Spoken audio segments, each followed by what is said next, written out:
భవన నిర్మాణ కార్మికులకు ఒక సంక్షేమ బోర్డు ఉంది.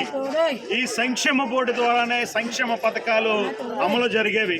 గత ప్రభుత్వంలో సంక్షేమ బోర్డును పూర్తిగా నిర్వీర్యం చేసింది. కనీసం ఈ ప్రభుత్వంలోన ఈ సంక్షేమ బోర్డును అమలు చేయాలని కార్మిక సంఘాలుగా ఎన్నోసార్లు మేము ఆందోళన చేస్తూ ఉన్నాం.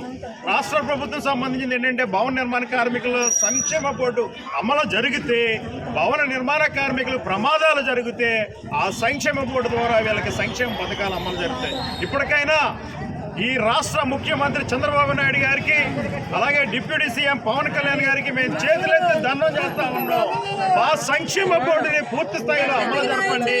సంక్షేమ బోర్డు ద్వారా సంక్షేమ పథకాలు అమలు చేయాలని చెప్పేసి అలాగే తెలంగాణ రాష్ట్రంలో భవన నిర్మాణ కార్మికులకు యాక్సిడెంట్ జరిగితే 10 లక్షల రూపాయల యాక్సిడెంట్ క్లెయిమ్లు వచ్చేది.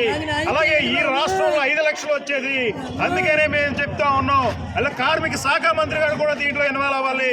మా భవన నిర్మాణ కార్మికుల యొక్క సంక్షేమ బోర్డు అమలు చేసి యథావిధిగా పథకాలు అమలు చేయాలని చెప్పేసి కోరుతున్నాం. ఈ కాకినాడలో ఒక మహిళ ఉదయమే మధ్యాహ్నం 2:30 నుంచి కింద పడిపోవడం జరిగింది. నిజంగా ఈ మహిళకి సంక్షేమ బోర్డు ద్వారా ఆ యొక్క పథకాలు అందాలి, కానీ సంక్షేమ బోర్డు నిర్వీర్యం చేస్తున్నారు. ఇప్పటికైనా రాష్ట్ర ప్రభుత్వం ప్రజాప్రతినిధులు స్పందించండి, వారి కుటుంబాన్ని ఆదుకోండి.